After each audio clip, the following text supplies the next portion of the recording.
What's up, YouTube? Today we're starting GloomHaven on the Let's Learn Together series. So, GloomHaven is a board game that has been out for a little while. It's very, very popular uh, in the tabletop role-playing game genre, and it is a tile-based kind of dungeon scenario, but it has a very vast map and a lot of character integration and stepping through campaigns that build and progress your characters and the team that you're playing with. So I will confess I have played a little bit of the game, but not much. But today I want to get you guys started on some of the gameplay. And I'm very minimal. I think I've completed 2 dungeons on here. So, but I've played the tabletop for a while with my fiance and her brother, soon to be my soon to be wife and her brother, my soon to be brother-in-law and his girlfriend. So we've been playing together as a team and working through the objectives, and we're pretty deep in. We've done several about a dozen, maybe a dozen and a half campaigns on it. So getting uh, really decent at playing that. It does have multiplayer, so you can actually play with your friends, uh, or you can play multiple characters, or go down to one character. The game does scale. I will say it is hard to do solo, but if you can do it solo, then um, you're probably going to ace everything if you have any help at all. The campaign mode is the one that we're going to be playing on, but the multiplayer is just a multiplayer campaign. There are tutorials. We don't need any of that. I want to make sure we've got audio. I don't want some of the music. Go about half on the effects. Story volume. Still want to be able to hear that. The UI isn't important to have as much in the background. Turn it off so it doesn't hide if it's out there. So your camera controls QEWSAD. QSAD. Zoom in and out your keypad plus and minus.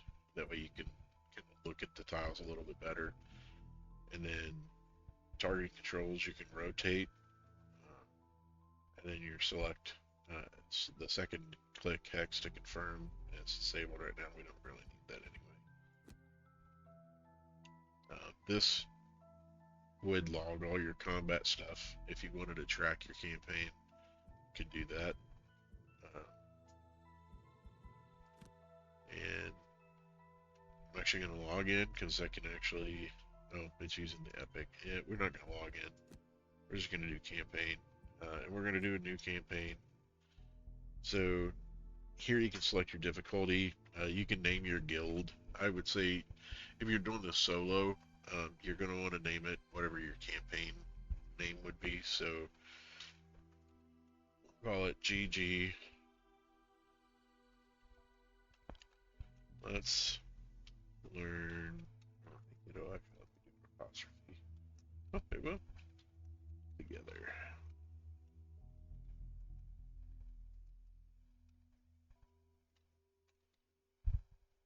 Okay, we'll just call it Let's Learn Together.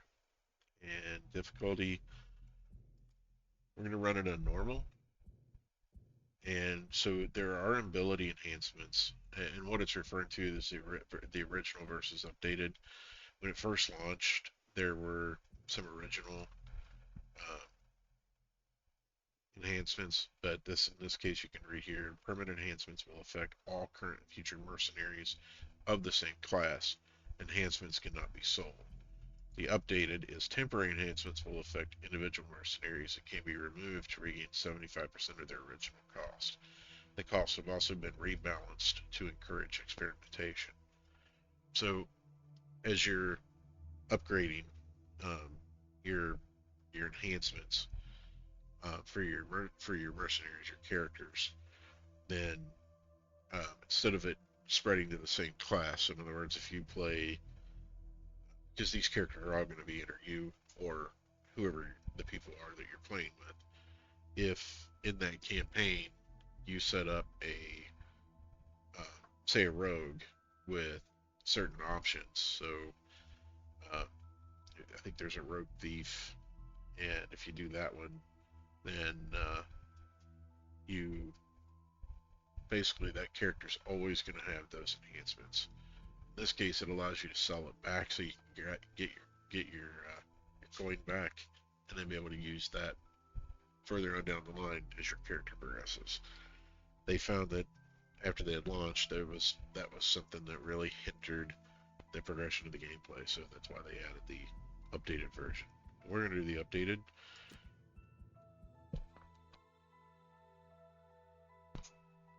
This is where it allows you to set up some common house rules. So attack modifiers original 2 times and 0 time attack modifiers. That's their recommended. Or you can go with the variant of the +2 and -2 attack modifiers. So it's just how it creates a balance. So this one is multiplying, this one's just adding or subtracting. Advantage or disadvantage. Original can roll into a null modifier with advantage. The variant is can't roll into a null modifier with advantage.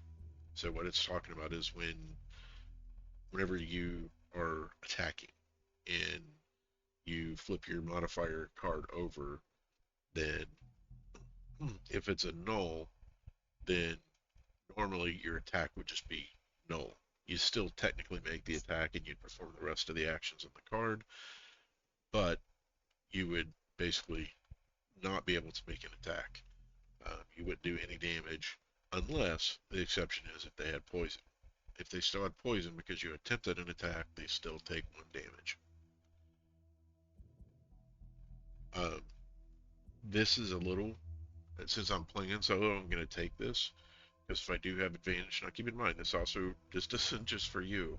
The AI plays with these rules too.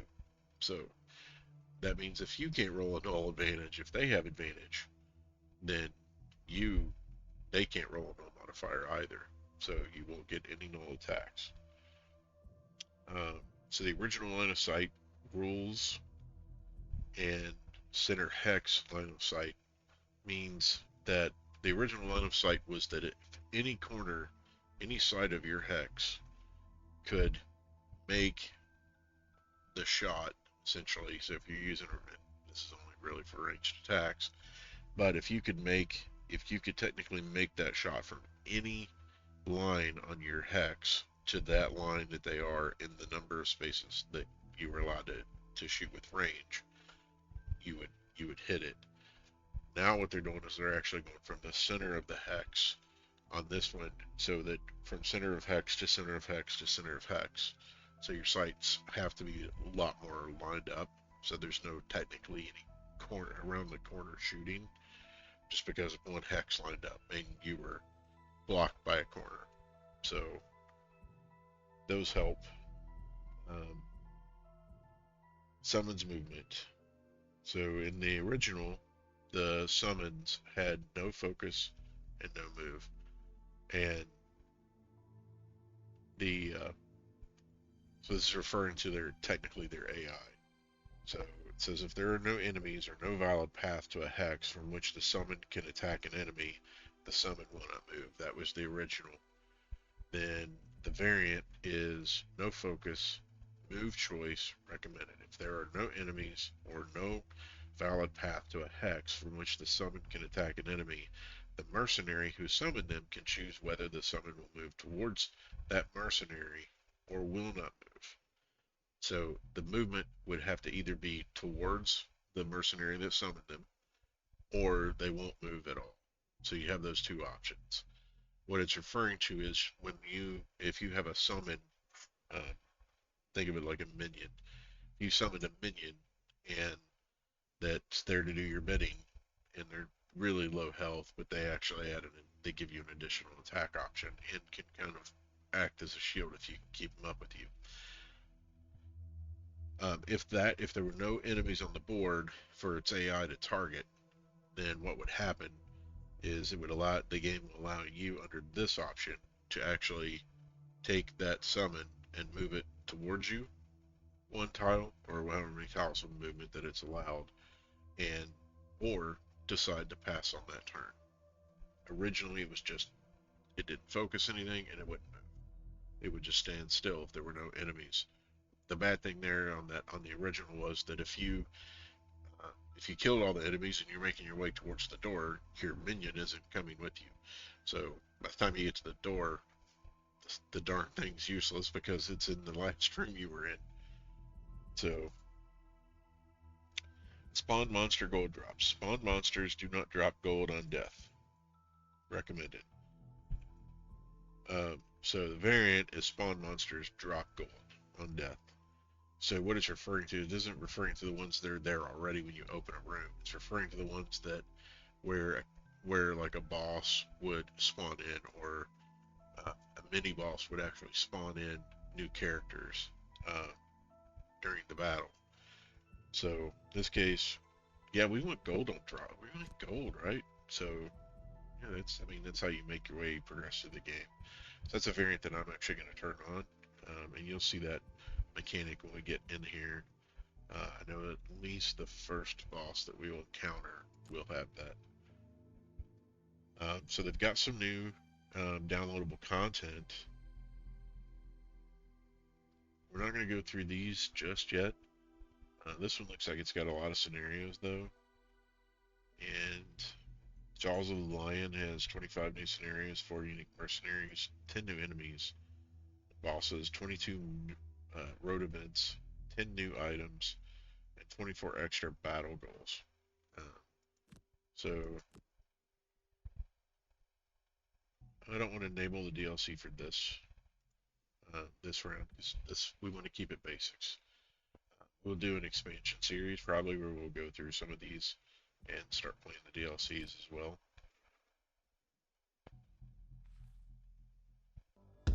Welcome to the harsh lands of GloomHaven, recruit. You think you have what it takes to become a mercenary out there on the edge of the world? We are paid to venture into the darkest forests of the region and to step into ancient crypts with the unmistakable stench of death and rotting flesh. Lovely places to earn a name for yourself. Be ready to face cutthroats, undead, fearsome tribes, and dreadful demons from other realms. You didn't find yourself as a mercenary without knowing how to crack a few skulls, did you?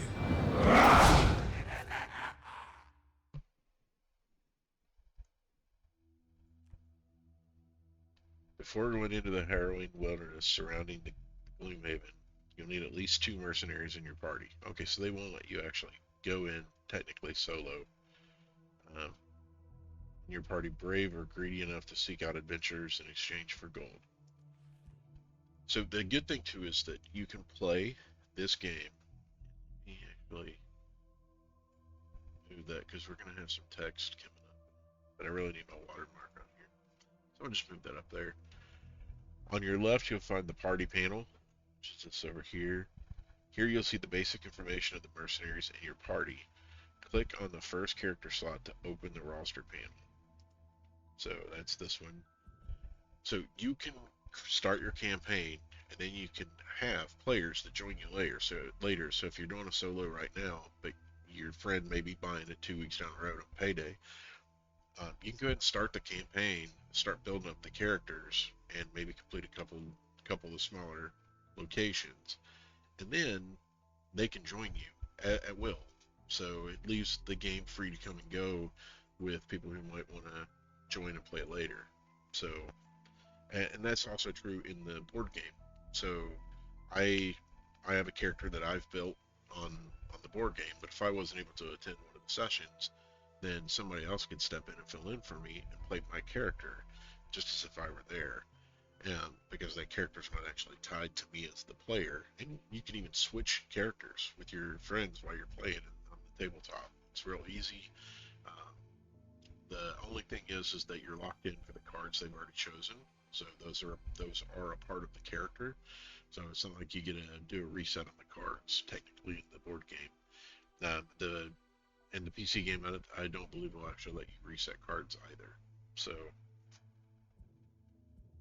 we're gonna choose our first character over here. You actually click in the box, not the plus. It's not very intuitive there. Uh, you create, view, and add mercenaries to the current party using the roster panel. Right now, it's looking as barren as the Copperdeck Mountains. So best click on the new mercenary to create your first character. So we're gonna click continue. We're gonna click our new mercenary, and I definitely suggest having a brute in your your group at minimum, because you need that as a tank. It is melee, and honestly, if even if it's not going to be something that you push with, it's still there to take damage.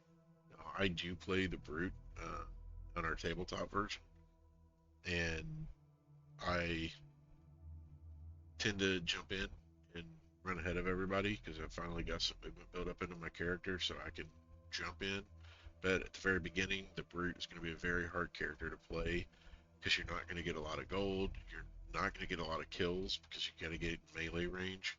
All your friends who are ranged that start out, they're going to buff up. Just know that's part of the game. That's how the progression is meant to occur. You are gonna you're gonna struggle for a while. It's gonna be a while before you can build your character up. However, once you get up to like level 3 and level 4, you will start to progress faster than they will. So just keep that in mind. Let's read the menu or the pop up here. Good choice. Now remember, looks aren't everything. Merc ability cards are what define their actions in battle. You can click the starting ability cards button to make sure this is the right mercenary for your party. Once you are sure of your decision, hit the select mercenary button to move forward. Okay, so these are the starting mercenary cards that he gets. These are essentially level 0 and level 1 cards. Although in the game, it looks in the PC version, it looks like they just labeled them all as level 1. Oh no, they do have the X's down here. So the X's are essentially level 0 cards. So you get to choose from those. The cards that I like for this character, I don't think I can actually. Yeah, you can't select them here. That gives you the ability to preview them. So we're going to select this character.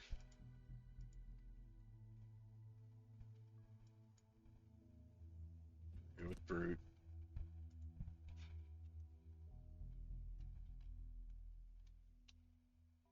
I climb Oxen.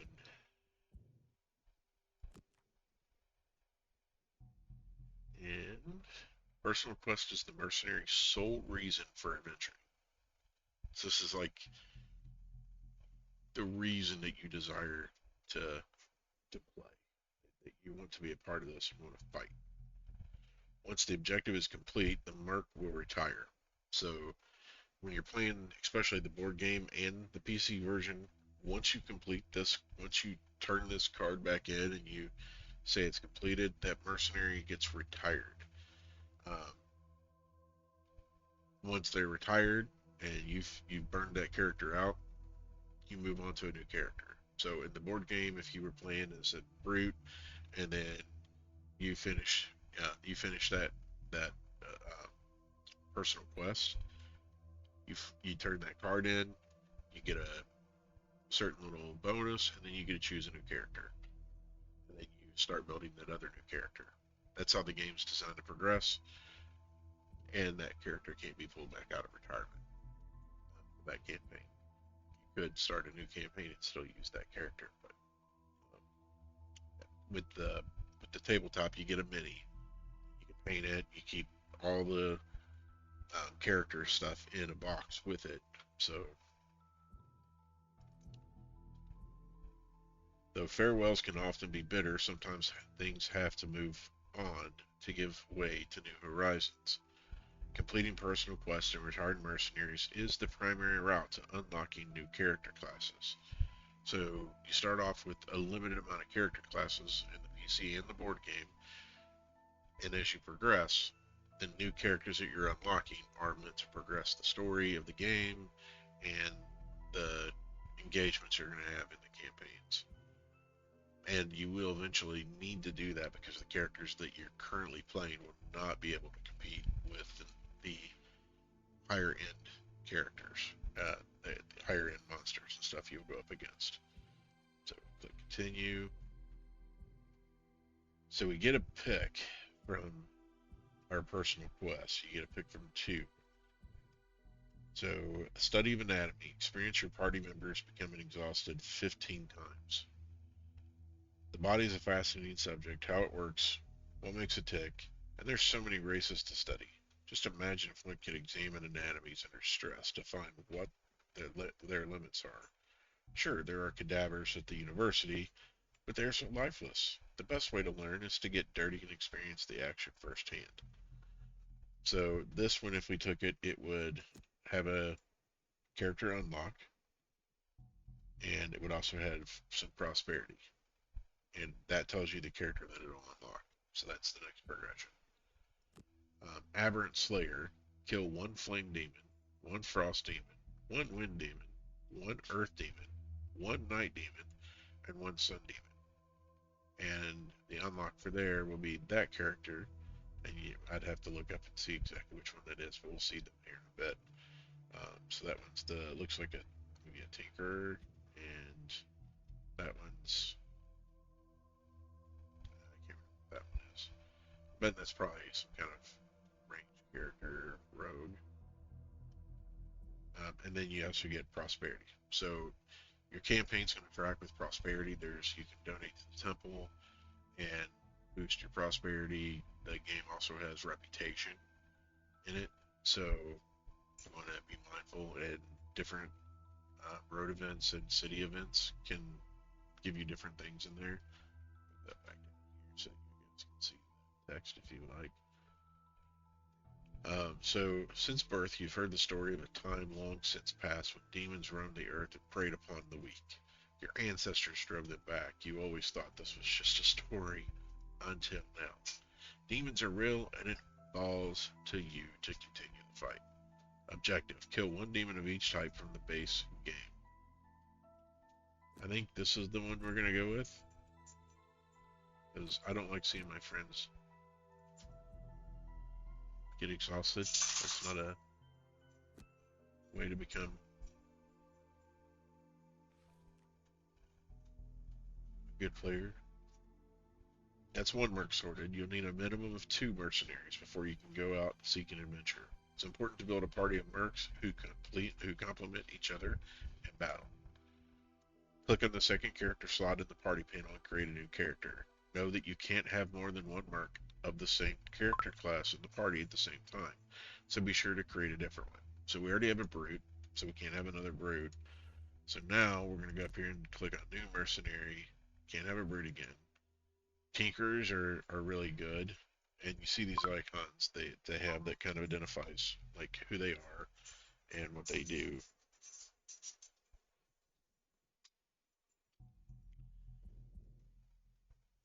Then we get the scoundrel. The scoundrel's kind of a rogue,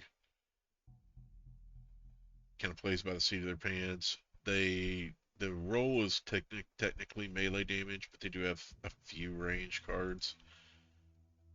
Spellweaver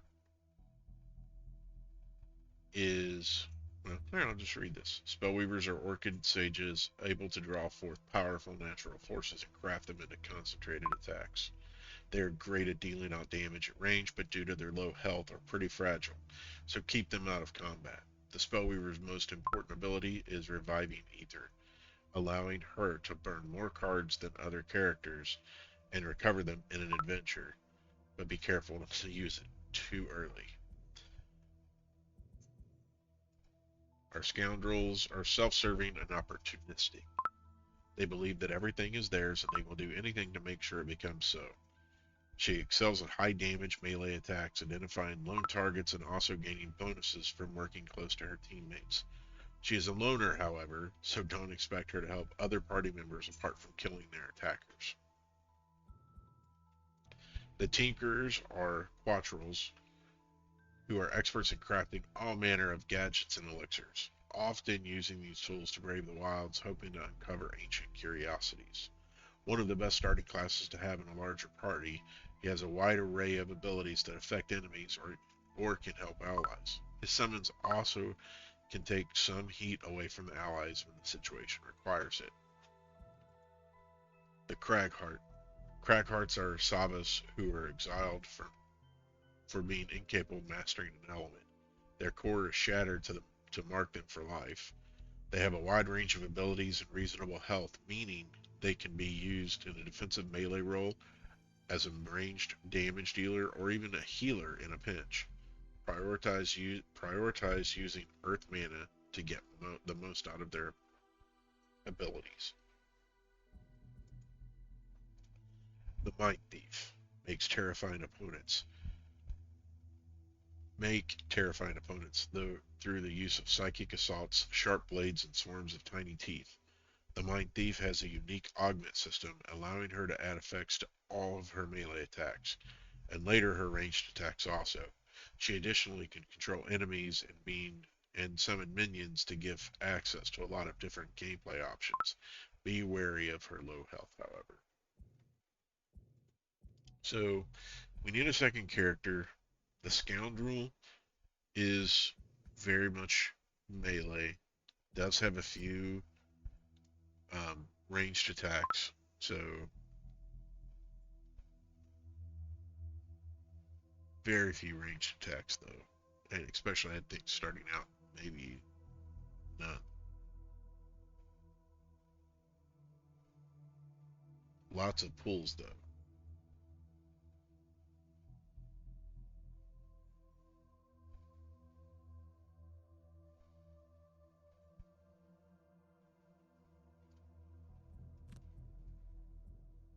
So I think the one we'll go with though, we'll start off. We'll actually go with the ranged. Be able to use the brute to buff it up, put the ranged on the spellweaver. Now we need to select a name.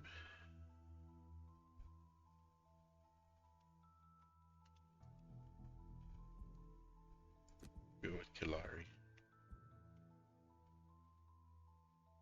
Own 4 enhancements. Requires access to the Enchantress.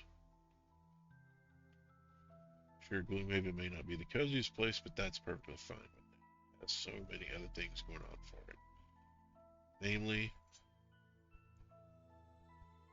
Esther's. Okay, you have seen so many, there are even rumors of one in town with the ability to strengthen a person through magic. With a little enhancement, you could excel at anything. Piety in all things. Donate 120 gold to the Sanctuary of the Great Oak. This wretched city of GloomHaven is a writhing pit of vice and greed.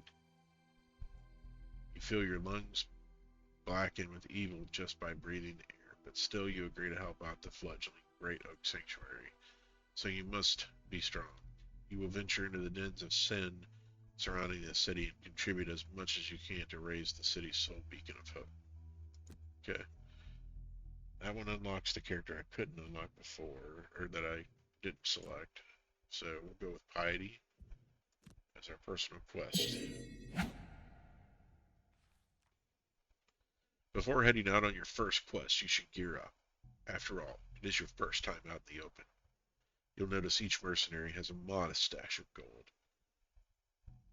Not much. It's encouraged to take that money over to the merchant shop and spend it on anything that might just keep you from dying. And that is important. I don't think we have a lot of stuff over in the upper left hand corner of this, so I'm going to go there for now with the logo.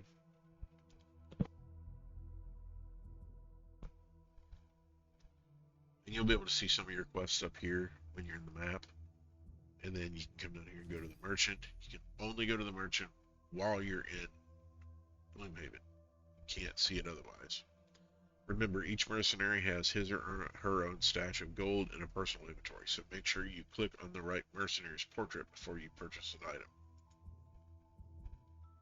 Okay, so my brute and my spellcaster are going to have two different uh, items. So I'm buying for the same player now, or one player, but I also need to suit up each one. So I need to make sure I'm getting them the right things.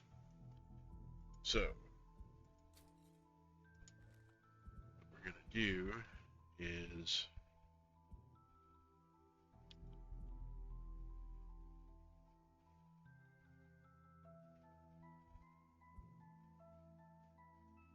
he's got 30 gold. Um, so to start off with, for this character, this is just me having done this before. Um, you want boots of striding. That character just doesn't have enough movement to even flee from a situation. So being able to add +2 to a single movement, and if you notice here, it's got the turn signal. So what'll happen is once you play that, you turn the card sideways. It's invalid until you take a long rest. Not a no, it has to be a long rest. Short rests do not reset it. So long rest is what's necessary to reset that card back up to being usable. So we're going to buy that item, and then we're going to look for a potion. Again, this is a tank. So the thing that we need the most on a tank is the ability to heal itself. So the first thing you want to do, this is my advice. You can play it either way you want, but I'm gonna use a minor healing potion, and that is my advice for that character. Okay. Starting out, that's all we can afford anyway, but that's also all we can hold at the moment. For carried items. So worn items, you can have one for each part. So now what we need to do is we need to make sure.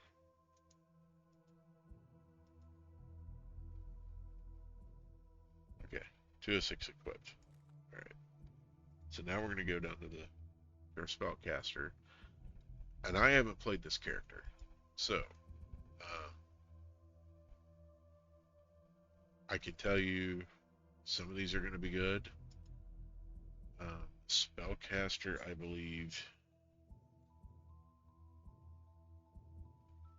I'll have to double check on that, but I believe stamina is one of the first. It gives us one card. It adds one attack.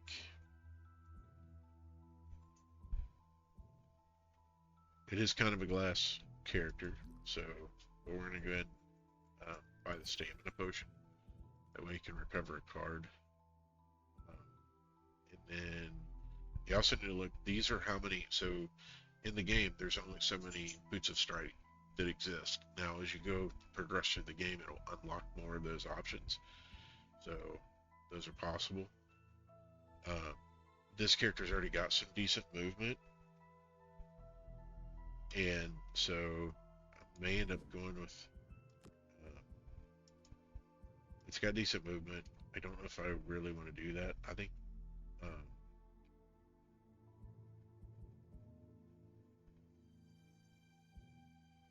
Really piercing blow would be the next big thing I'd like to do, but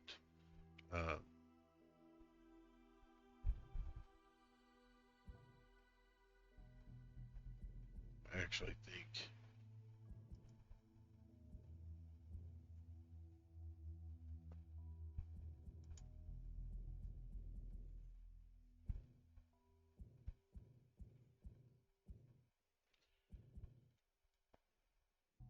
I know early on poison's going to add a lot, so we're going to go with poison on that character. Okay, those are equipped.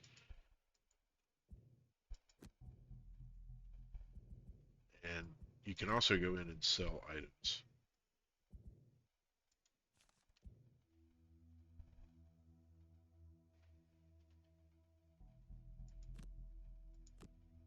So if you notice, it's already given us some of the cards. We need to, before we go into battle, we want to change those cards. So I'll start with him because I know his cards better.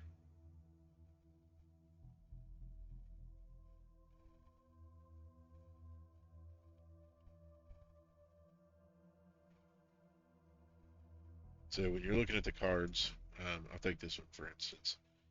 The I don't think it'll actually keep them up. Nope. Okay, they won't stay up. So the top action and the bottom action are two separate actions. So when you play a round, you got to play two cards, and you have to play the top of one and the bottom of the other. At default, you can always use the top one as an attack two if you see that there in the middle. That's the attack two, and then on the right hand side is the movement two. So those are the baseline cards.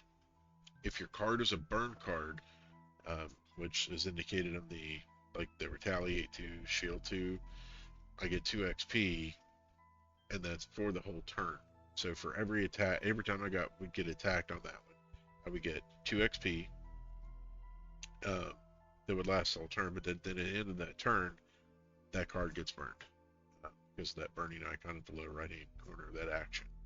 If I use the bottom action, which is add +1 attack to all of your attacks this round, then and that counts retaliation attacks, then I wouldn't have to burn my card. I could reuse it. The number in the middle is the oh crap. Trying to remember what the heck it's called.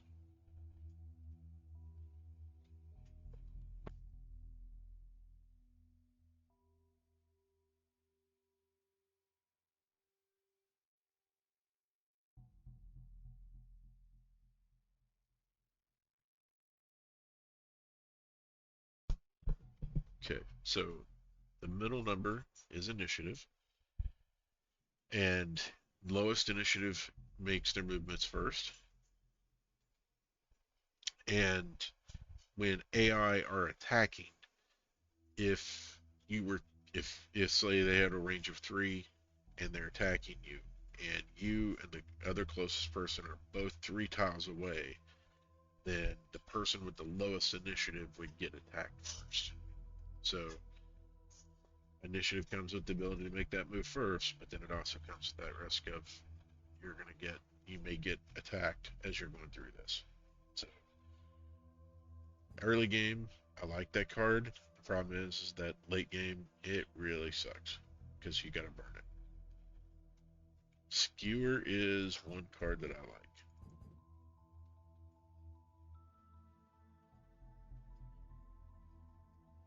So we're going to get rid of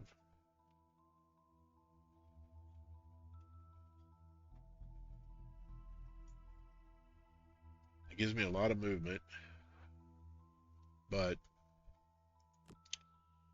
it's also a high initiative card, and Skewer becomes more worth it down the line. Overwhelming Assault, that's actually a decent card.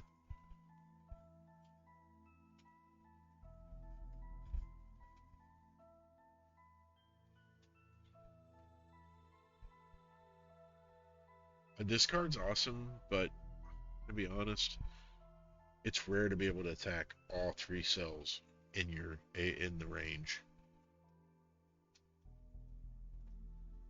And it's not a burner card though. The healing card you definitely want to keep in there because you're going to need that. And the fact that it resets, you want to hang on to that so that you can stay alive through a campaign. Trample. Really like to get Wall of Doom worked in there, but I don't think it's going to be possible. Okay, so 10 of 10 equipped. Then for our spellcaster, we only get 8 cards, which really sucks, especially with as quick as this character goes uh, through some of these. So we're gonna look through 4 attacks, add +1 attack. So this card would go through 4 separate events. It's good to technically it says infinity, but it burns at the end of it.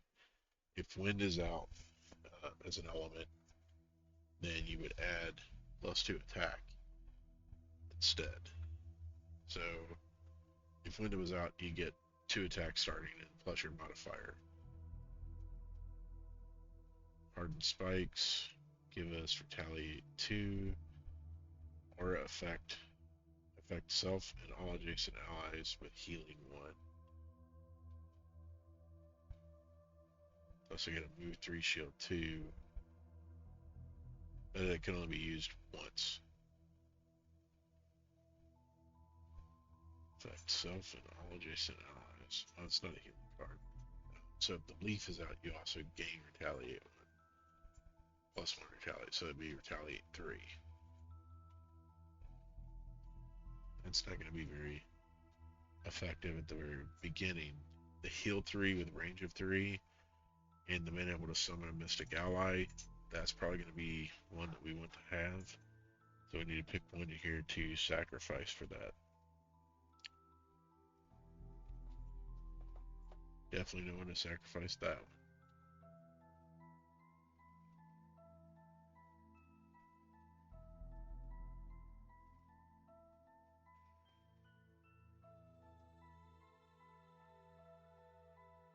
Don't want to sacrifice that one.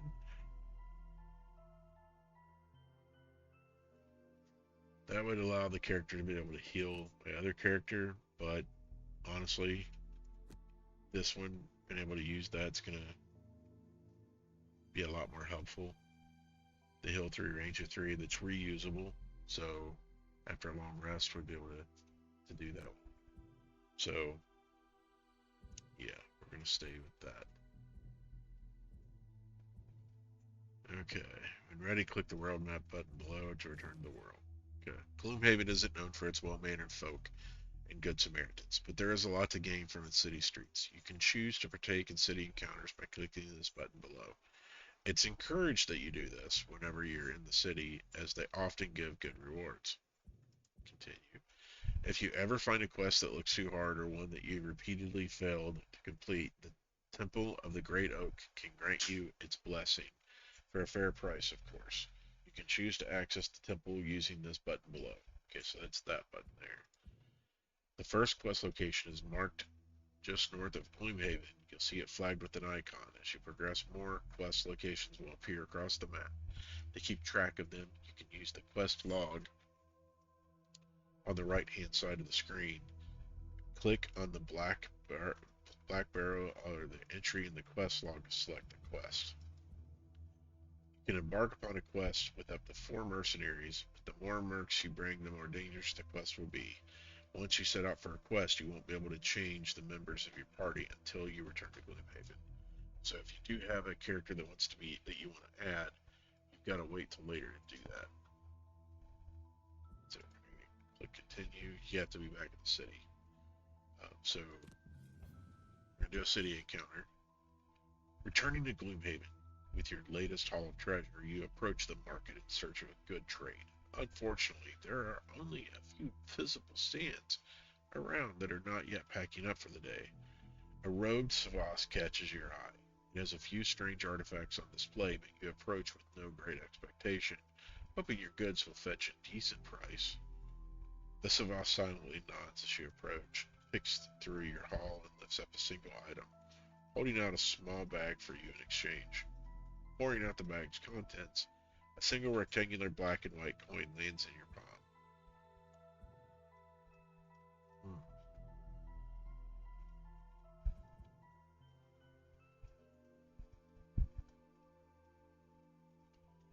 We'll accept the strange coin and research it.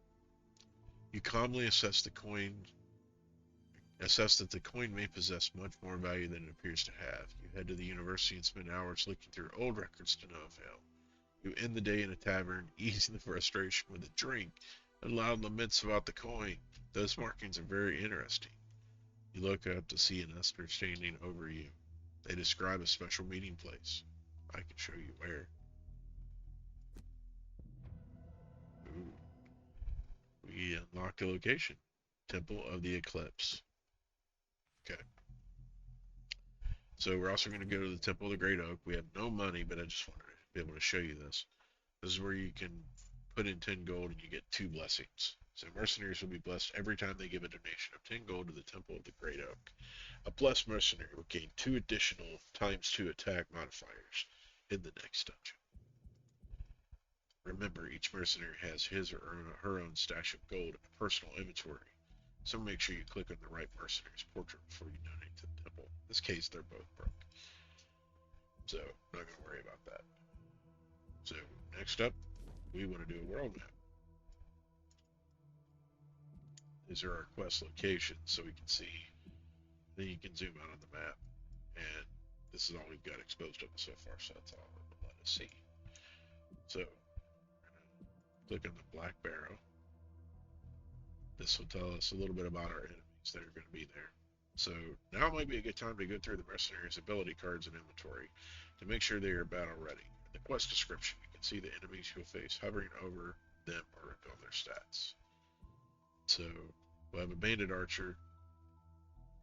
He'll be level 1 with 5 health, 2 movement, 2 attack, and 4 range.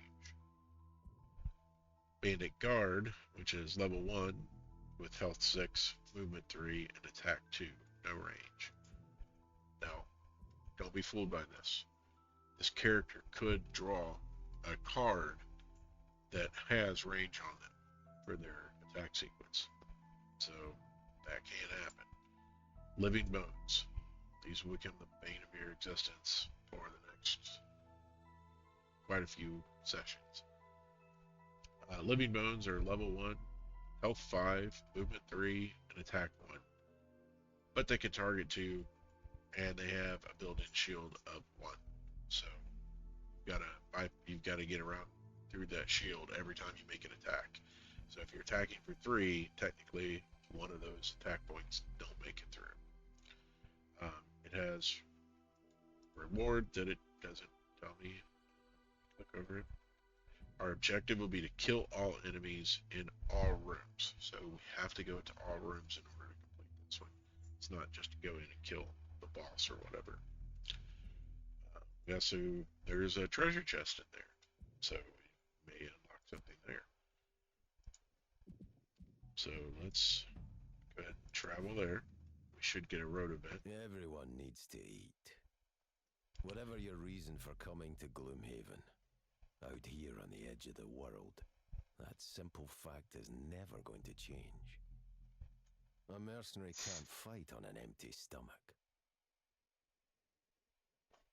Then it shows the very poorly outlined left click icon. So when Jexera, a Valrath woman wearing a red cloak and enough gold jewelry to keep you fed for a decade, approaches you in the Sleeping Lion and offers to pay you 10 gold coins to track down a thief and retrieve some stolen goods, well, seems like as good an excuse as any to sober up and start paying off your tab. This thief has taken some important documents, says the red-skinned merchant, her tail whipping about in agitation.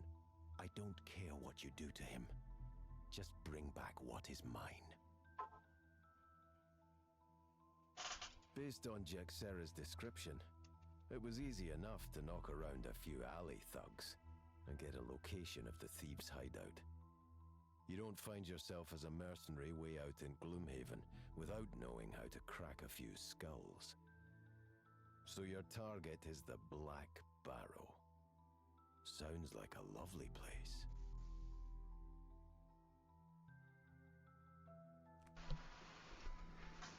And when you're traveling, you should get a road encounter like this one. These are called road events.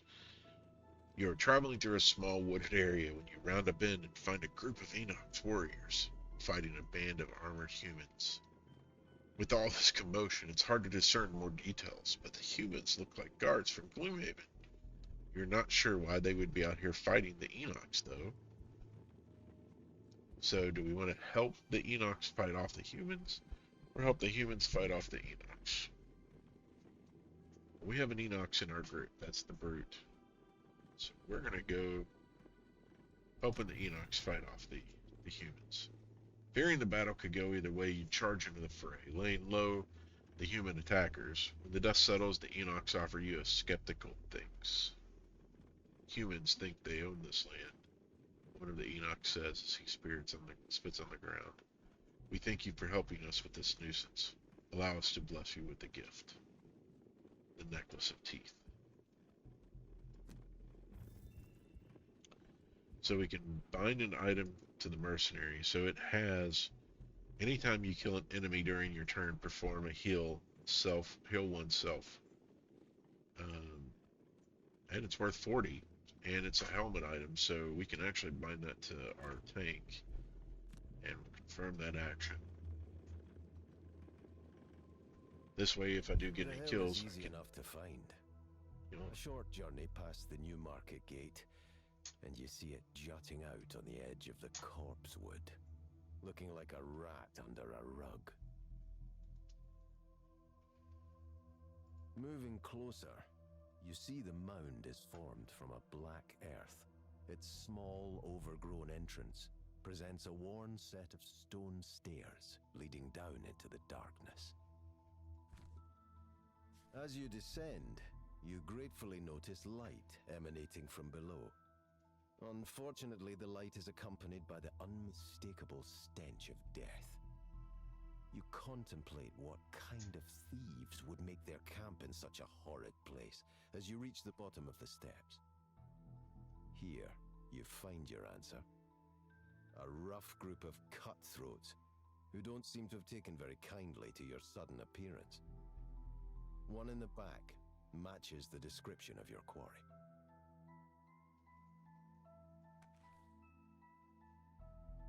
before entering a dungeon, each mercenary must choose one of two battle goals. A battle goal is a secret objective the mercenary tries to complete inside the dungeon.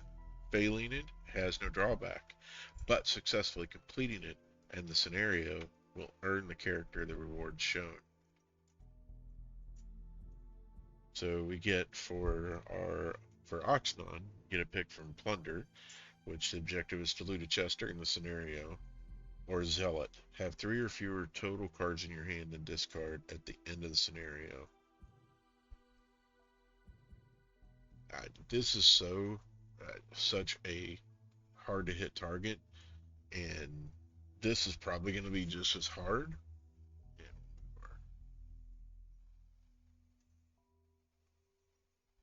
thing out of our way. And I tell you what, we'll actually just make it a little smaller.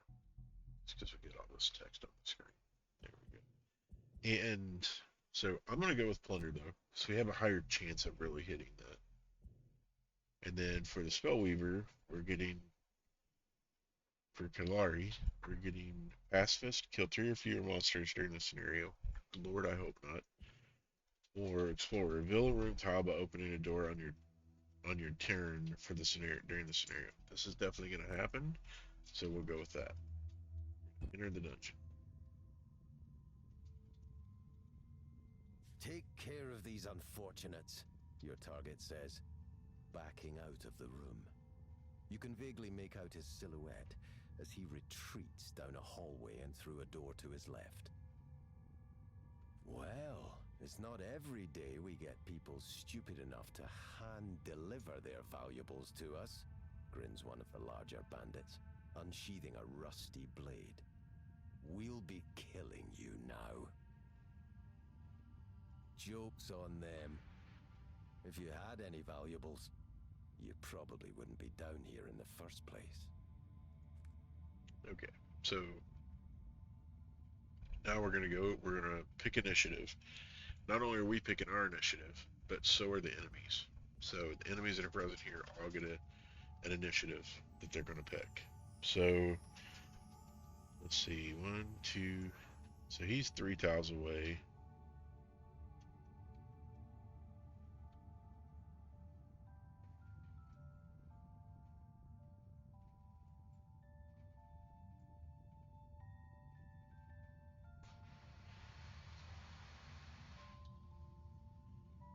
So I can use this one, get an attack of 3, range of 3. He's got 9 health. So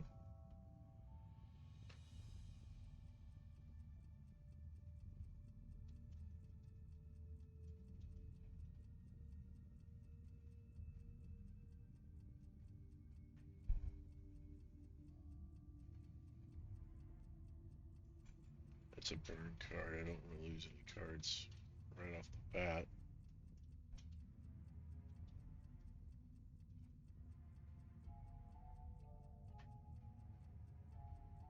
I also want to move off the line.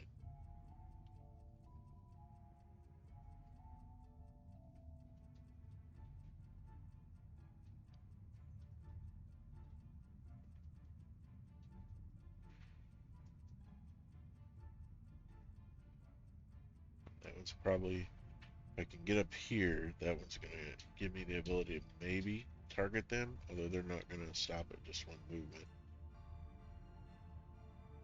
But that would give me the ability to move up the line.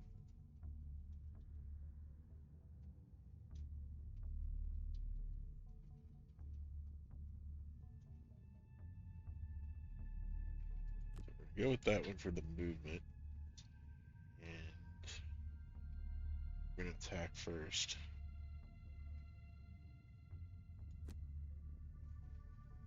Okay.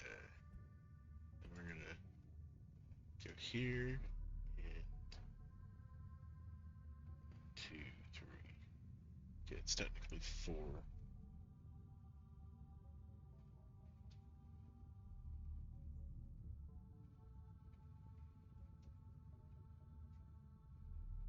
But if we move, we can attack 3, range of 3. So if we move forward,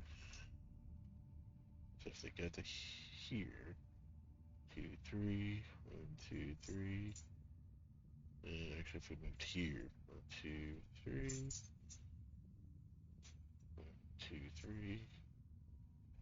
Okay, so if we moved here, so simple, small movement.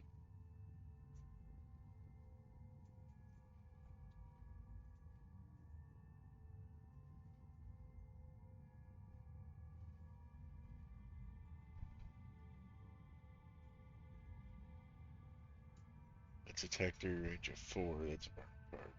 Not that yet. So we use the fire orbs for movement.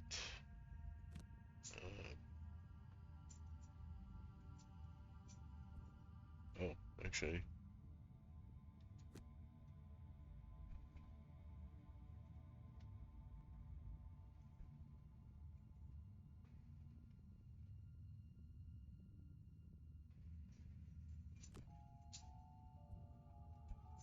since the first card that you choose is your initiative.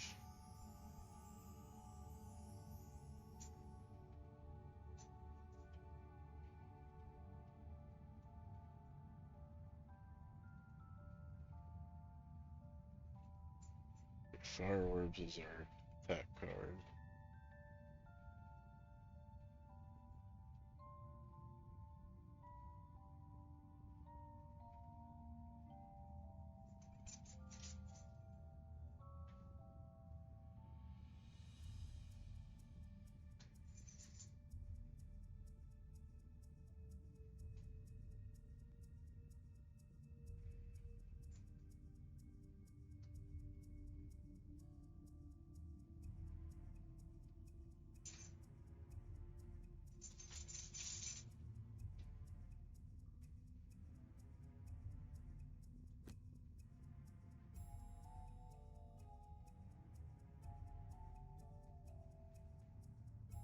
We can use that one for our movement. It means that we're going to go last, but it sets our initiative up. Alright, so it's going to go my turn first. So their initiative is matched. And so we will go last. So I've got attack 3, range of 3. And we know that we're probably going to want to target up here, but I want to do my attack first. And to do the movement or attack, you just click down here. So I'm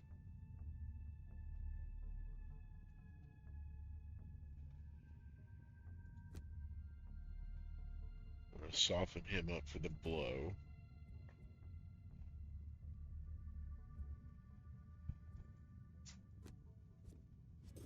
Okay.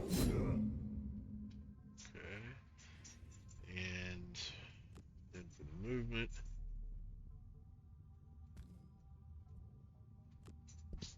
we're going to add that. And we're going to skip the rest of the movement. And we'll skip the push. And we'll the brute's turn. I'm gonna go next. Someone takes some damage. And you get the option to receive the damage. You can negate it as well. These guys are going to hit me for 1, so...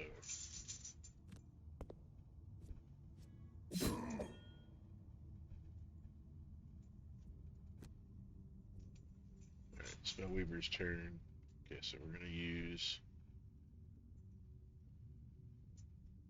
So if you're too close, you get disadvantage whenever you're doing a ranged attack. So 1, 2, 3.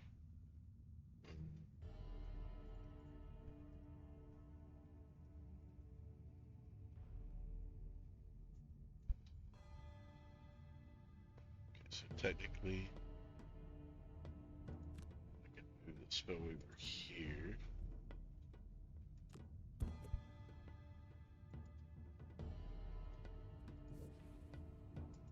Now we can do... Got our targets confirmed. Let's see what our modifier is.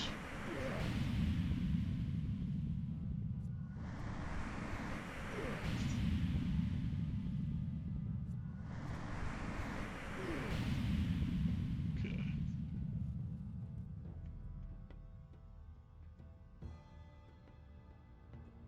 And the Spellweaver's turn. Okay, so now for mine, this guy's got 5 health left, 3, and then I've got 3. So I'm gonna go ahead and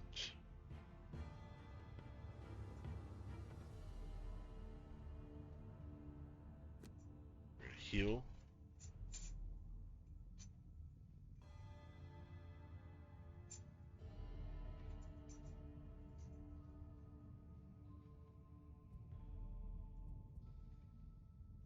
And I can, the one time I've ever had it set up where I can actually use that crazy card.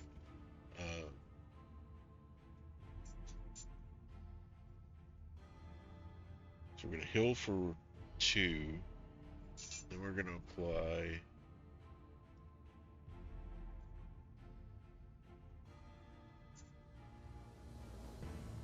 to do an attack 3. Hit these 2 guys.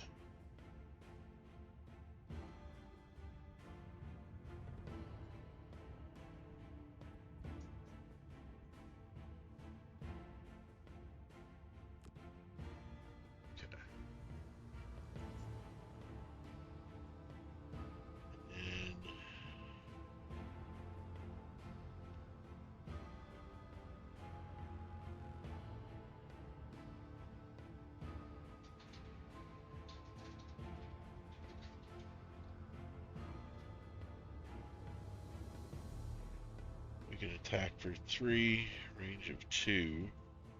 1, 2. So I'd have to move forward first. They're not going to move because they're right near me. Attack for 2, range of 3. Okay. And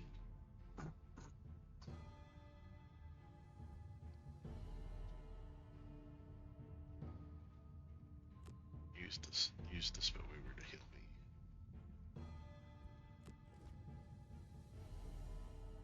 Move 1, attack 3, strengthen. Okay, so they get strengthened this turn.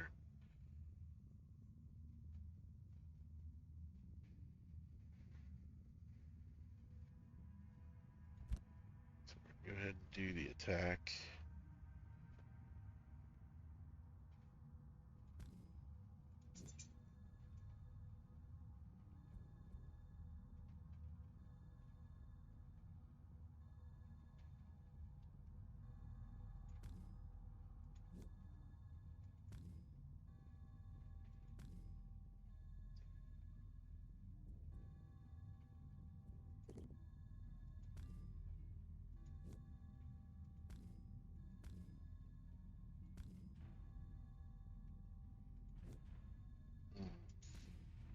Okay. There we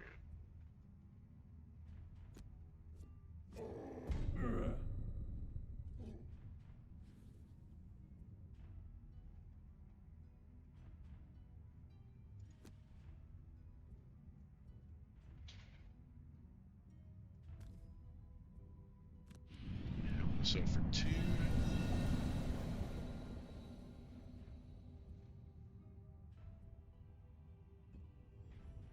And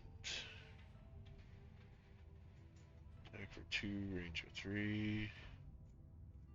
Yeah, good for him.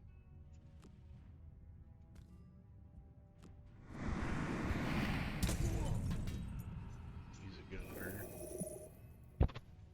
Okay.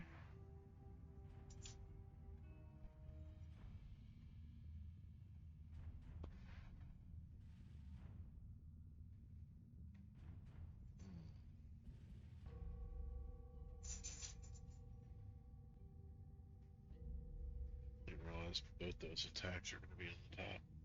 Didn't think about that.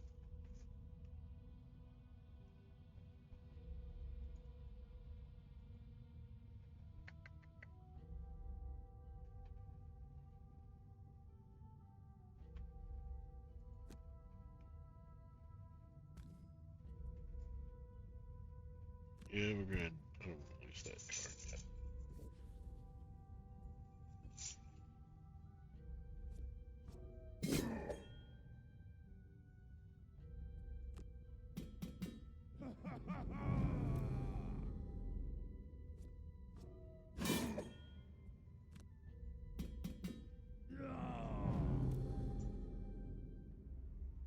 Okay, heal, back up.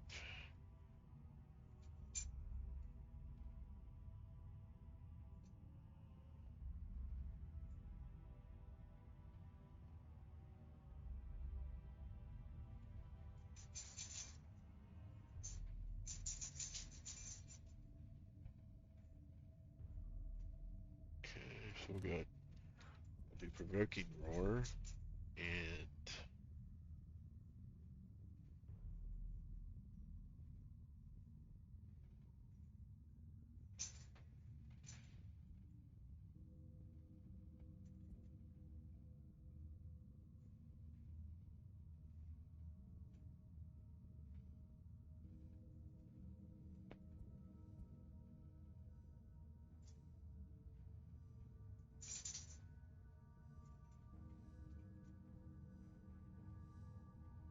strength. No, actually, I'm gonna do that. Not yet, anyway.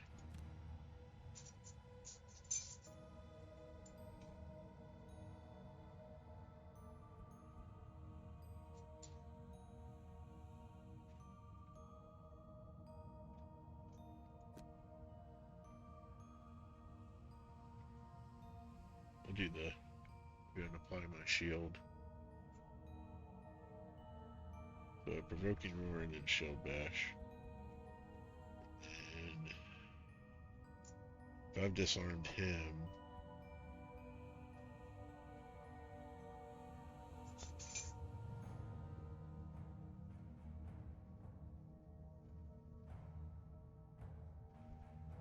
I do the mana bolt and then the healing.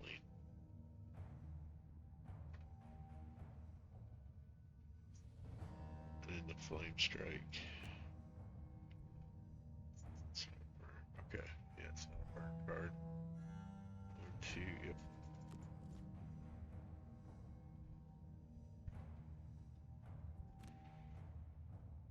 Alright, so Spellweaver gets to go first. So we're gonna do.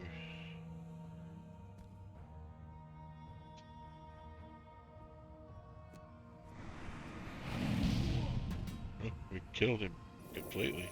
Wow, okay. And Spellweaver can heal me.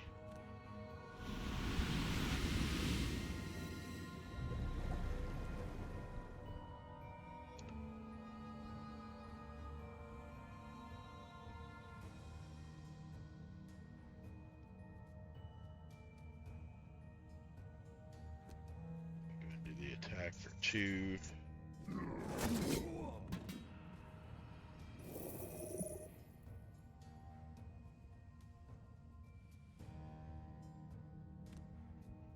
Go ahead and apply our, the shield ain't really going to do anything, but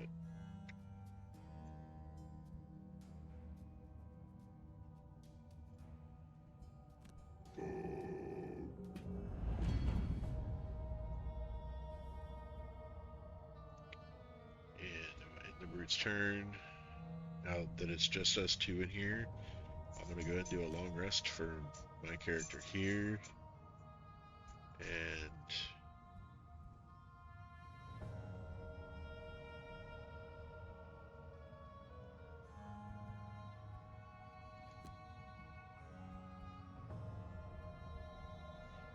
okay, so every time you do a long rest, you heal for 2 points as well.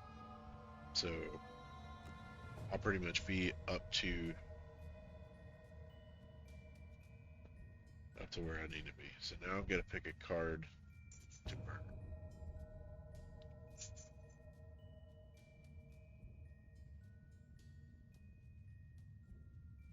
Tells me that. Alright, so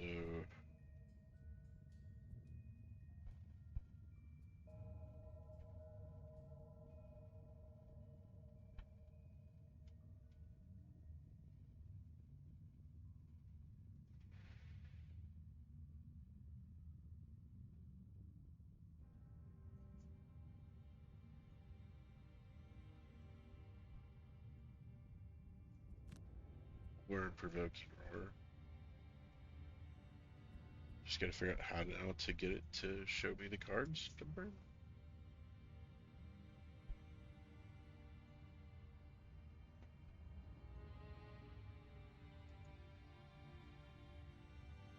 So we already lost that card, so it's burned.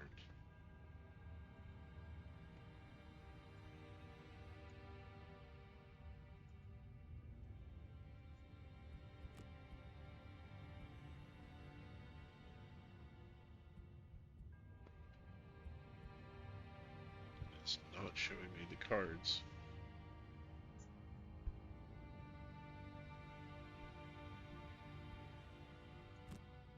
Okay. Perform long rest. Okay, now it's gonna give me the option. Provoking roar was the one that said I could burn that one. So end the brute's turn. Okay, so perform the long rest.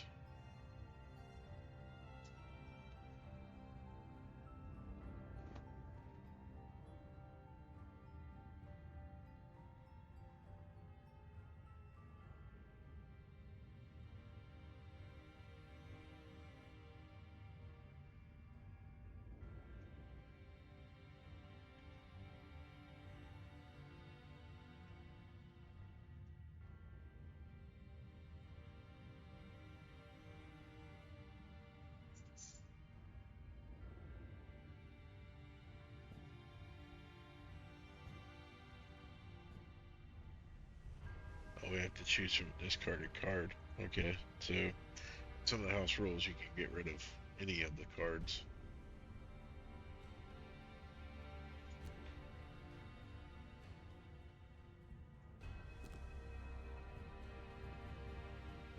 Yeah.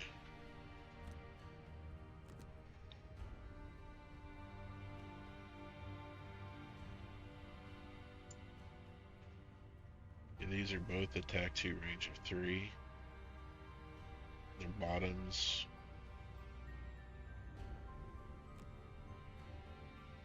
I'm gonna go ahead and burn that one. Okay, so now we need movement.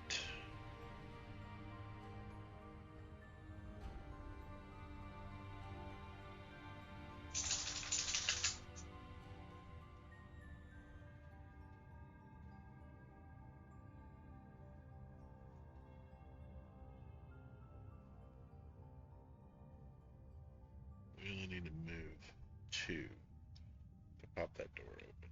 So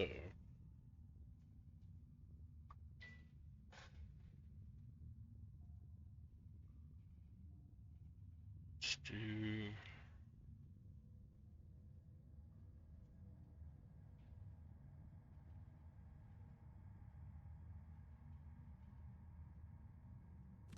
warding strength. Once we get in, I'll do spare dagger and then warding strength. Spellweaver. I don't know what we're gonna see once we get through that door. 2, 3, so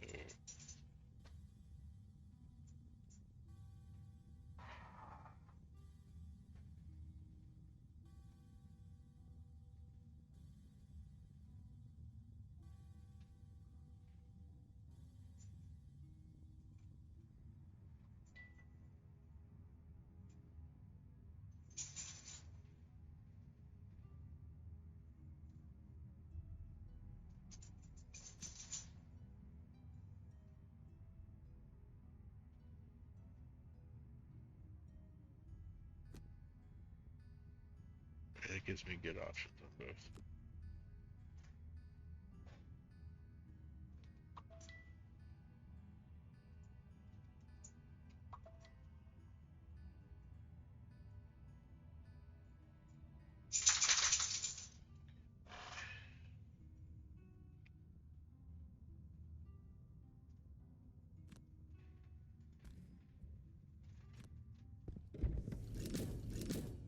Alright, attack 3, range of 3. Looks like we got. I'm just using my arrow keys to go in and see. Okay, we do have an archer at the very, very back. Looks like we may have a couple rooms off that as well. You only get the gold if you stop on that tile. We're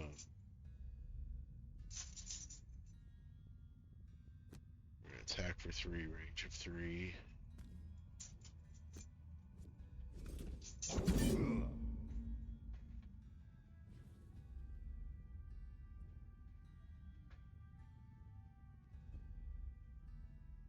So now these guys get their initiatives.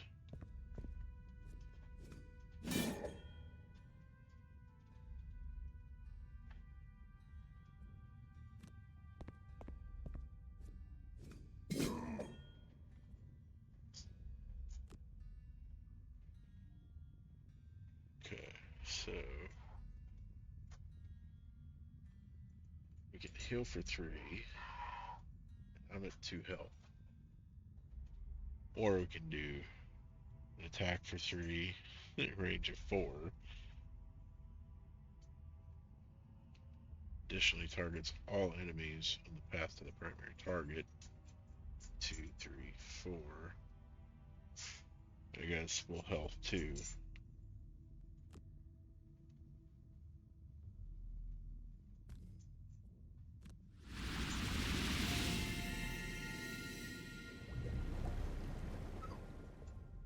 Okay. Move 4.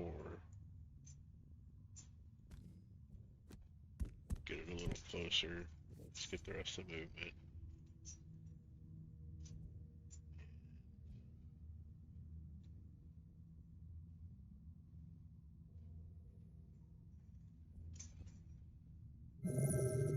Collect the gold. Let's see, this one we're gonna need to do. Definitely gonna need to heal for 2. And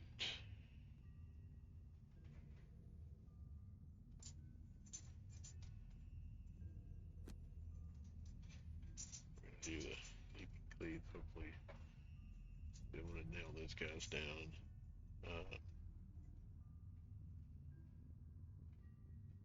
Attack for 2 with a range of 3. Okay. Attacking for 2 with a range of 2.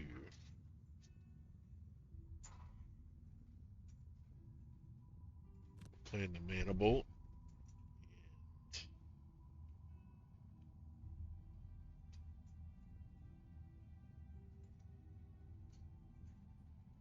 Flame strike.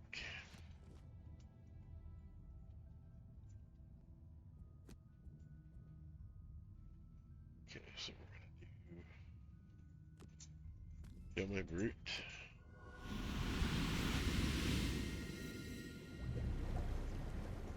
And we're gonna attack for 3 with a range of 2. wound.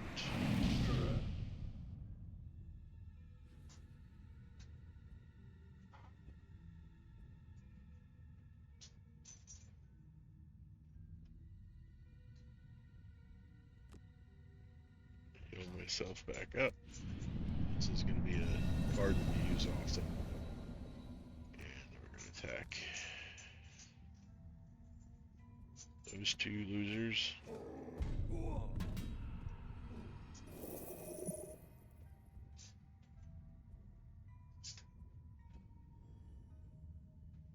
Main and Archer is going to move forward a bit. These are traps. So if we can get him into traps, that's the ideal way to handle him.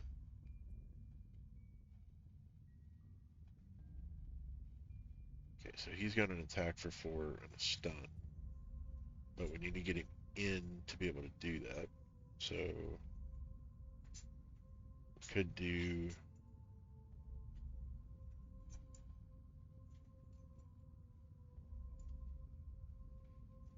Field Bash. Let's see, we got 1, 2, 3. We need 3 movement to get there.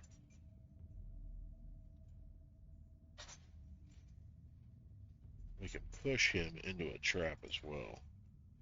Then he'd be out of range.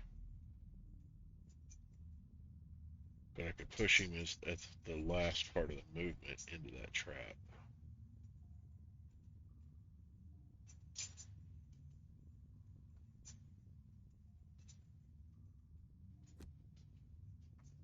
Okay.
We're going to do a combination of one of those.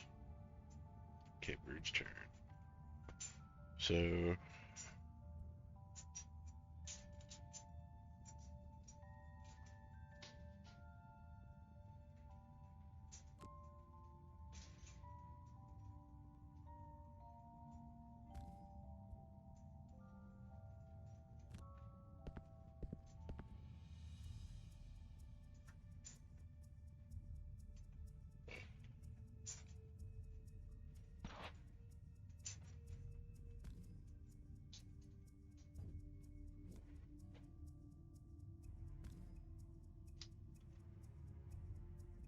going to skip that ability because I don't know that it's going to.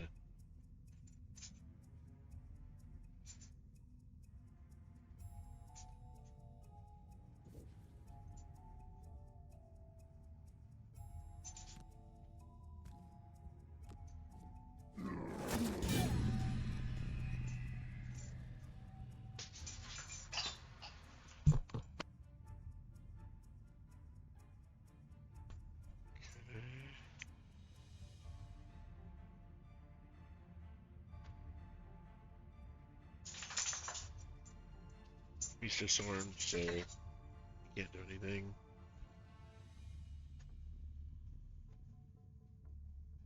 Spellweaver, we're gonna loot 1. So she's gonna pick up 4 more gold, and then we're gonna move 4. I don't want us to be too close, but I want to be in range to do a long rest.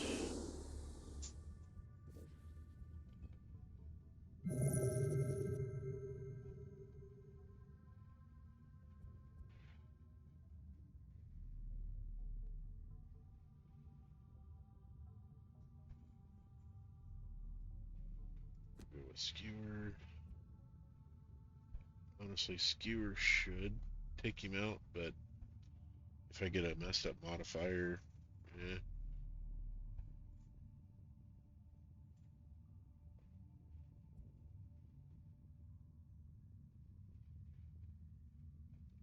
Does he have a shield?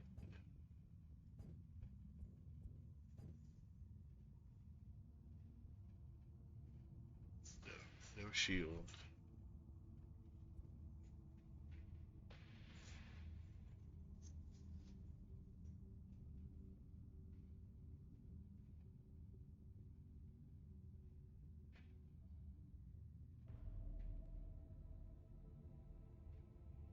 But in case he's still alive, I get a push. Might be able to push him into the trap.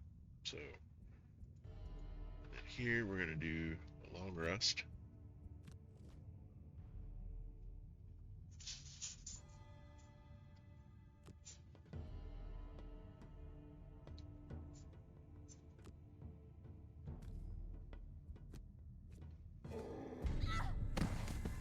Okay, killed him. So here's the thing: those traps are gonna be a pain because we can't disarm the traps. So we have to hit the traps, right? I'm the brute. That's my job. So,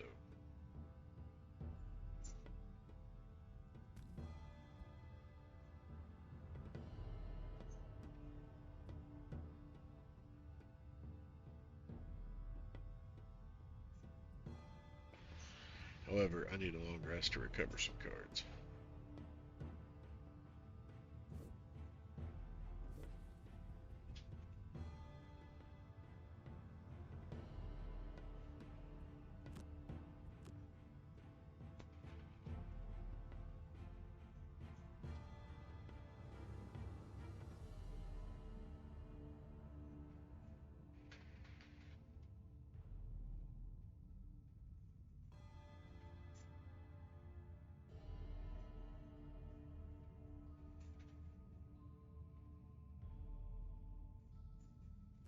I'm gonna burn this, but I have a reason for that being okay. I'm gonna long rest this round.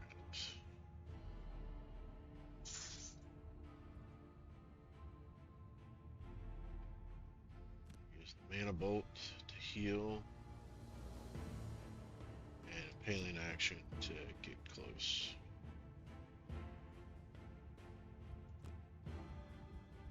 So my Weaver gets to heal me first. No, actually, it's not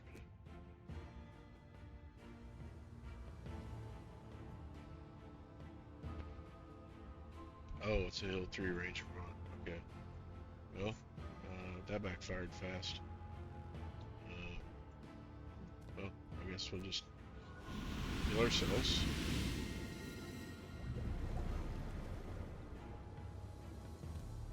And we're just gonna skip the attack.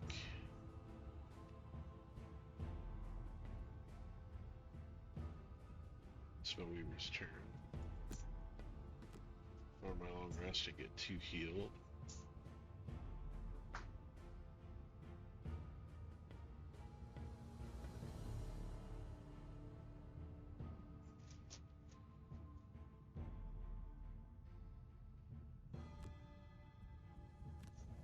That card. My turn. Okay, so heal. But then also has movement on top though. So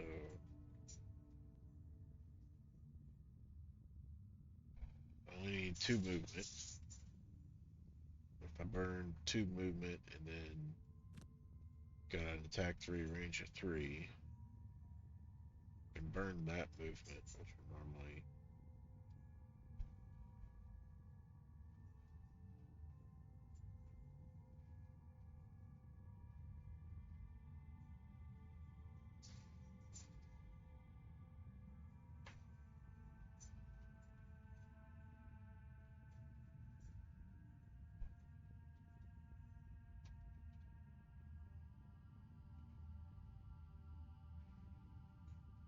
The goal is to back everybody up through the door. So this will give me jump. So with jump, I can actually go through that, but I don't. I need to take the damage so that. Well, I'm trying to see. Okay, these cards have jump on them too. So, okay, we can get her. We can get the spellweaver over there if I move through the door, but I'll have to move all the way through it.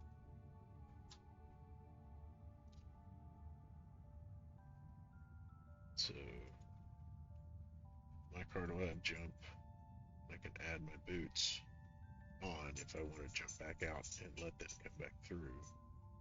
So that'll give me 3, 2, 3, 4, 5. I'll be able to retreat back to there if I need to, or back to here even and grab that gold. Okay. And then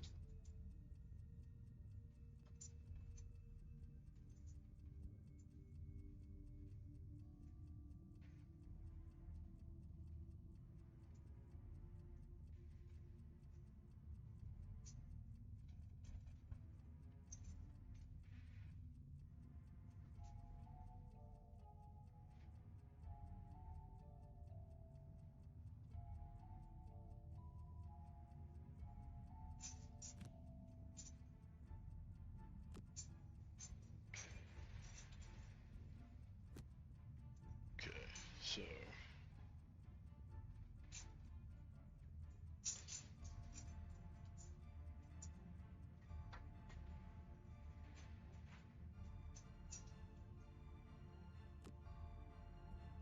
add my boots. Kicking through the door, you find yourself face to face with the reason these bandits chose this particular hole to nest in. Animate bones. Unholy abominations of necromantic power. Nothing more to do but lay them to rest, along with the remainder of this troublesome rabble.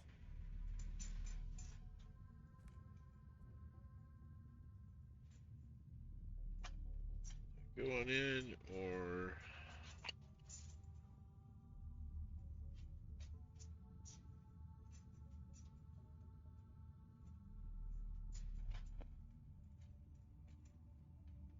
archers are what really worry me. Their range is 4, 2, 3, 4. So get up to here. They also have. They don't have a shield, but okay. So there's the treasure chest that I gotta get to.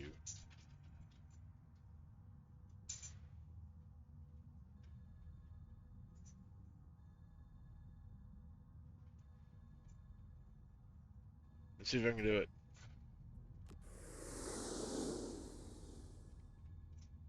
Attack for 3 with range of 3. These guys only attack for 1. These guys attack for 2. So we're gonna go that guy.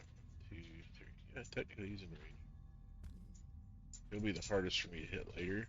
So burn the attack. I got a -1 modifier. Crud. Okay. I'll end my turn there. I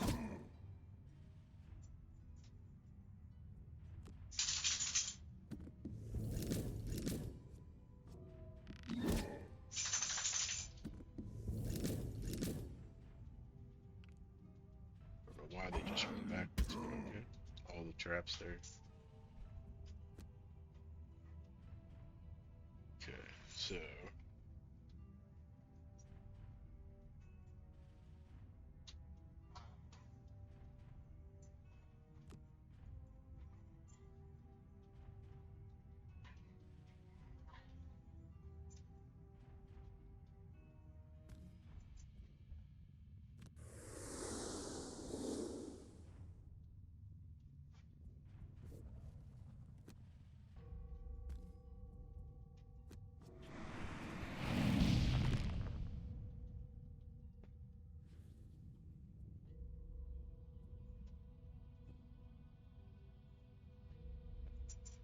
still going to be here, so I'm going to be the tank.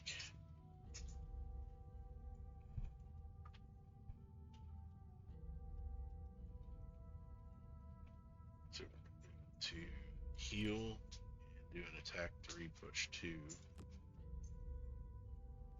That one. And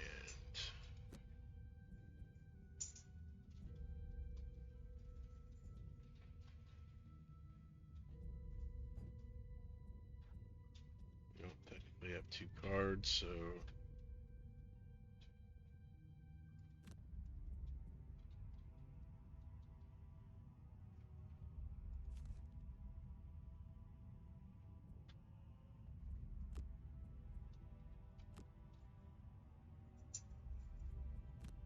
do a long rest. That character, okay. So first things first, need to heal. And we're going to attack for 3 with push 2.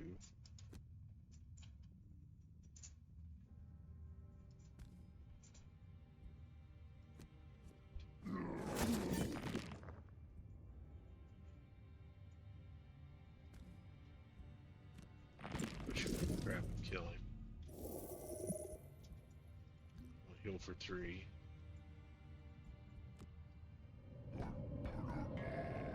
Kind of at the end game here.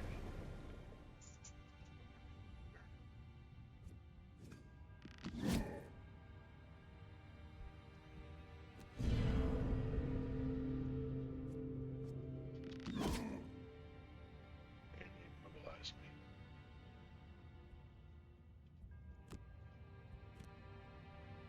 Long rest, and we're going to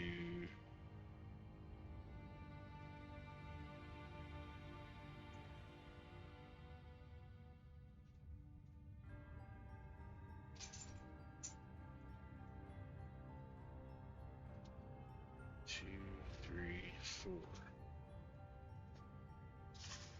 Okay.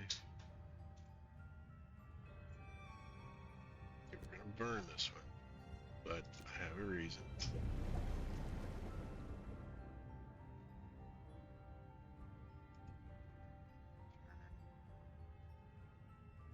For me, I'm going with skewer is not. Skewer actually would.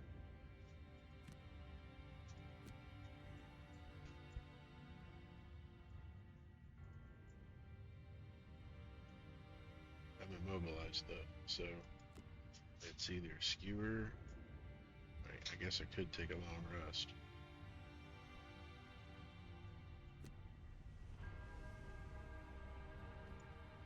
And somewhere I use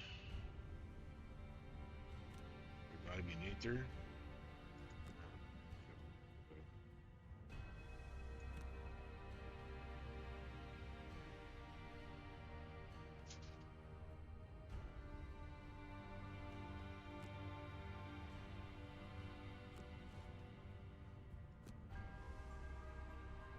So,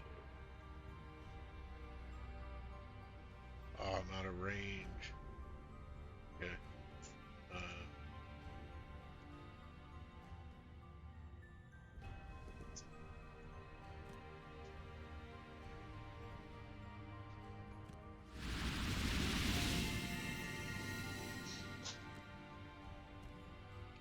And we'll just waste that on ourselves, I guess. I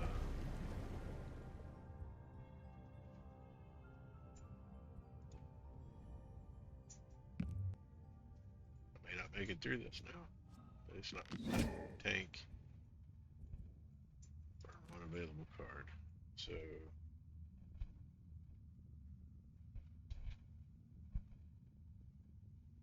I'll burn skewer. Card.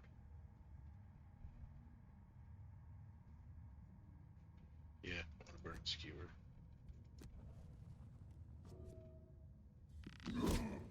Hit me with a mobilize again.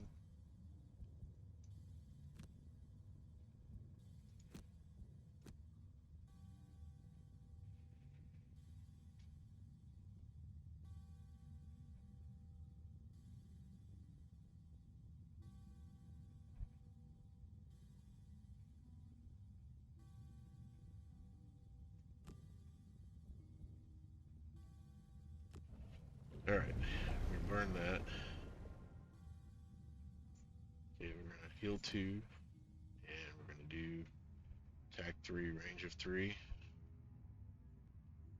Start trying to take that guy back down.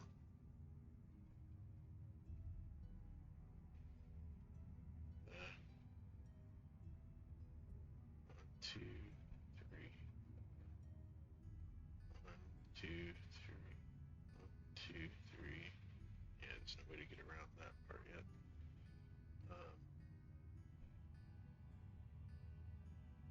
But if I moved over 1,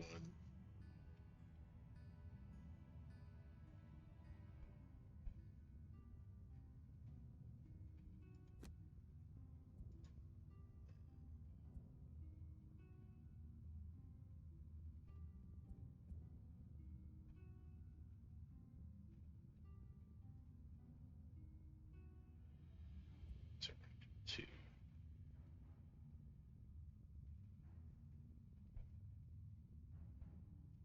Attack 3, range of 3. 1, 2, 3.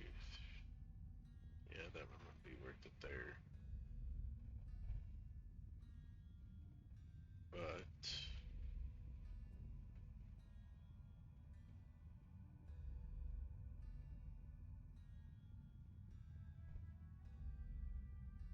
moving 4, 2, 3, 4,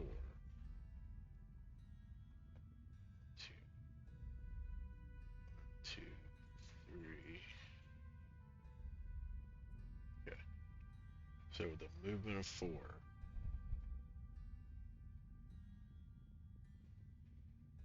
and then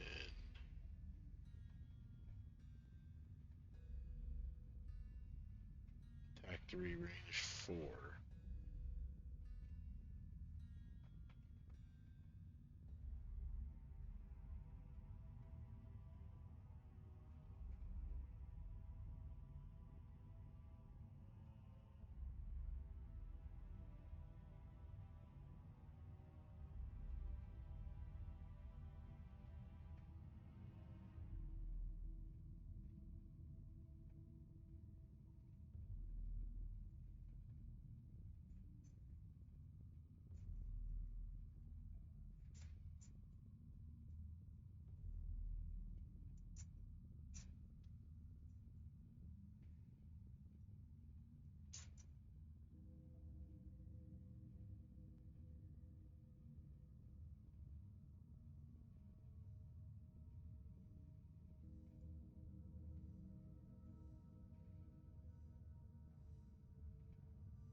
Should have moved by then, so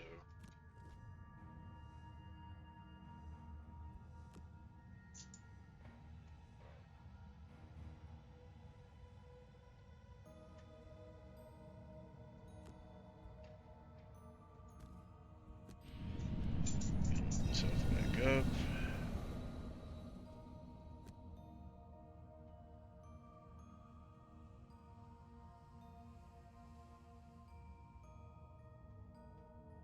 It's potential to kill him completely.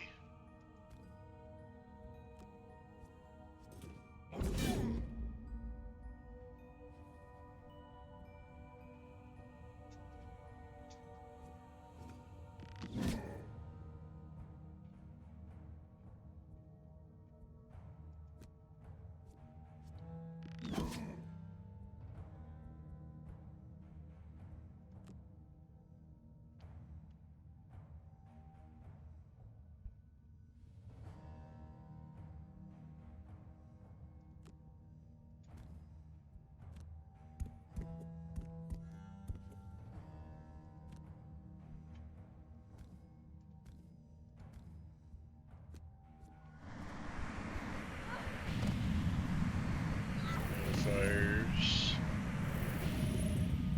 Boom, everybody's dead. With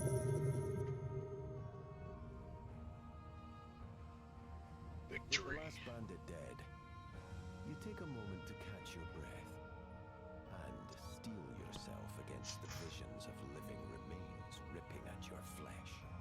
Your target is not among the dead. And you shudder to think what horrors still await you in the catacombs below. Woohoo! I didn't get my I got neither one of the battle goals, so the brute killed 5. Spellweaver killed 5. Did 39 damage. Pretty good. My Spellweaver didn't take any damage, so that's good. That was the way it's supposed to be. Healing done. Woohoo! And that is the end of the episode. Quest complete. Claim rewards. We got a new location unlocked. Barrow Lair. Occasionally you'll come across linked quests. Linked quests share a narrative arc and encourage to be completed one after the other. By going directly to the linked quest, you avoid running into road encounters. If you prefer, you can return to GloomHaven by clicking on its location on the map. Remember, while outside of GloomHaven, you cannot buy or sell items, level up, create new mercenaries, or retire current ones. So we're going to actually do the return to GloomHaven. Travel back there.